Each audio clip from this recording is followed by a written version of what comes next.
Okay, so hopefully this is the last part of the video. Essentially, I think the camera is really messed up. The battery keeps shutting off incredibly fast. That's why there's so many parts. Hopefully this will be the last part. So yeah, I'm just gonna really go through these really quick. I have to speak awkwardly fast, like faster than I usually do, but I'm just gonna dive right in. No bullshit. So here we go. Masters of Cinema releases. They are the Criterion of the UK, pretty much. Alongside like Arrow. This is like more like kind of Criterion style. They're all spine number, different releases from all over the world. More in that Criterion style. But anyway, Nagisa Oshima's Cruel Story of Youth is from 1960, I believe, and I have not seen much of this at all. I popped it in when I got it to make sure it was going to work. Very beautiful colors. I really like Oshima. In the Realm of Senses is like a fantastic film, so I wanted to explore him more. Yeah, so Cruel Story of Youth. This is his earliest film on Blu-ray, and Criterion just announced they're going to be releasing Death by Hanging in, I think, February or March, so I'm really excited for that. Yeah, Cruel Story of Youth. Next up is a bunch of Shohei Imamura. You got his debut film, Stolen Desire, and Pigs and Battleships. Insect Woman, and his second feature, Nishi Jinja Station, which is freaking hilarious. Like 50 minutes of like non-stop laughter.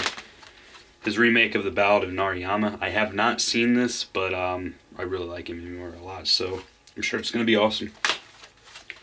Another one I haven't seen, Profound Desires of the Gods. Yeah, don't know much about it other than it's Imamura, so I'm sure it'll be good.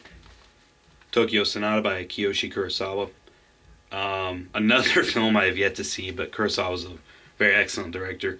He's kind of shifted gears since like post-Retribution, so it'll be cool to see like a more family drama instead of his typical horror stuff that he used to do back in the day.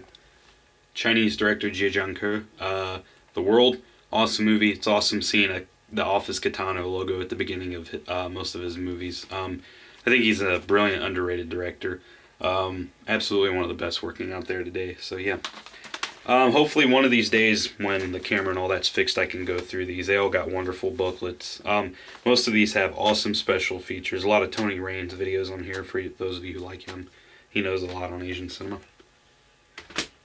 Next is not a very fancy, but still nonetheless a nice release of the Rurouni Kenshin live action trilogy from Deltamac in Hong Kong.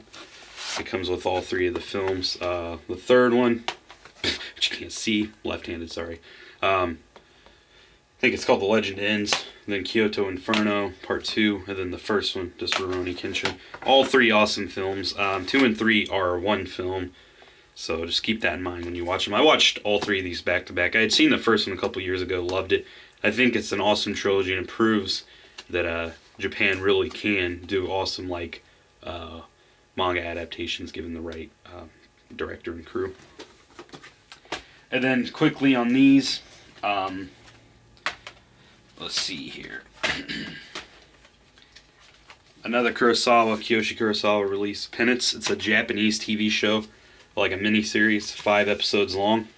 This is released in the States. This is not an import, which this is the only reason I bought it. A is because it's Kurosawa. B because a Japanese show got released here, subtitled and everything on Blu-ray. That's crazy. So there it is, Kiyoshi Kurosawa's Penance. Heard a lot of great things. Have not seen it though. Next, which hopefully I haven't talked about yet. This whole video has been like a pain. Satoshi Kon's Perfect Blue anime film. One of the first anime films I saw when I was a child, which is probably a mistake, but it's an awesome movie. Very brutal and kind of like horrific, but a beautiful film. And I resaw it again a few years ago, and I can't wait to see it on Blu-ray. Black Hole Thin Ice, a film that I have begged to get an HD English-friendly release of. Finally got it, and have not watched it. I've had this for like a month and a half now. Call me a hypocrite or whatever, but I'm glad to have it, and I will be watching it soon. Thirst, Park Chan-wook, Memories of Murder by Bong Joon-ho. These are just 2 kind of plain releases in Korea, but very glad to have these.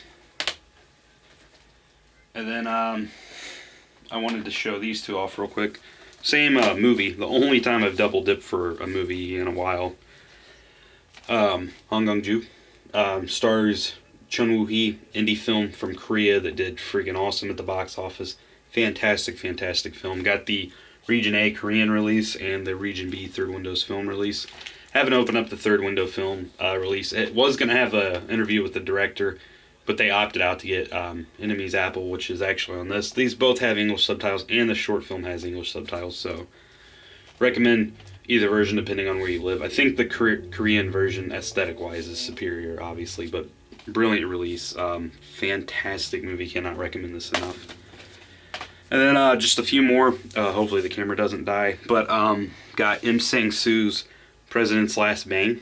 This was like my second most anticipated Korean release of the year. I think this is a wonderful movie. Borderline masterpiece.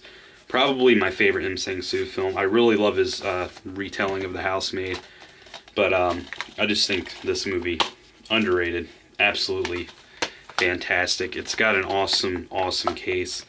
Again, I know the camera's not very good quality, but it's got like wonderful material. This came a little dinged up in the mail, but I honestly, as weird as it sounds, I didn't care. It's a buyer I've bought through, or a seller I've bought through for years now, and it's the first time they've ever kind of dinged it up. I'm going to get a little closer because I know looking through the other videos that you can't see it very well. The lighting's very poor in here, so, but yeah, fantastic release. I got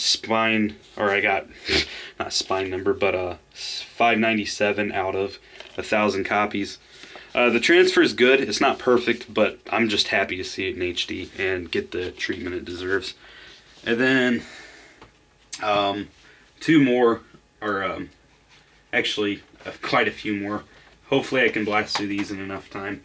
If not, I'll extend this out to one more part. It's already getting ridiculous. Two plain archive releases. One's actually an American film. Well, kind of. Jim Jarmusch's Only Lovers Left Alive. Really, really, really awesome vampire film. Absolutely wonderful addition. Plain archive is like pretty much the criterion of South Korea. They do top-notch releases. It's real odd, I know, to pay for a movie for its packaging, but they put so much like love and effort into these movies that this is more than that. And their releases are super limited. That's the only thing that kind of sucks, but it's like 2 or 3 people that work for them, and that's pretty much it. But yeah, this is an awesome release of a fantastic movie. I hadn't honestly wanted to see it, and then I just got like a storm of people recommending it to me. And it honestly ended up being one of the best vampire flicks I've seen. Got number 123, which I thought was funny because the running time's 123. So, yeah, I don't know. Just made me laugh. But yeah, Only Lovers Left Alive. Yeah, I Saw the Devil. Kim Ji-woon's probably his best film. Some say A Bittersweet Life. I've watched this more than any other Kim Ji-woon film. I think it's brilliant. This is the fantastic plain archive release. There's a few alternate versions to all the releases. 667 on this. I wish it was 666. Just would be so goofy and gimmicky. But yeah, it's got an awesome booklet. I don't know if this one has any English in it. Yeah, it does. I haven't really looked at his booklet, but yeah, all their releases have these awesome booklets. Wonderful pictures. Wonderful movie. This one, unlike Only Lovers, is actually a steelbook release. It looks just like the booklet actually, but it's pretty awesome. Then on the inside, which I never open these, you get little miniature cards, and then you get a bunch of like different posters from all over the world. This has the international cut, which is the one that was released over here that's quote unquote unrated, and then you get the Korean theatrical cut, which has even more stuff in it, which has like a rape scene in it, which is, I thought it added to showing how disgusting Choi Min-sik's character was. It's actually kind of important to the movie. I mean, it can be taken out and it works without it, but that was the first version I saw, was the Korean cut, so it's the one I'm used to, and I'm just glad that they included both cuts in this. Is pretty cool. So yeah, I Saw the Devil. Yeah, I'm gonna actually cut this real quick. I know, one more part, and then I'm done. Thank you.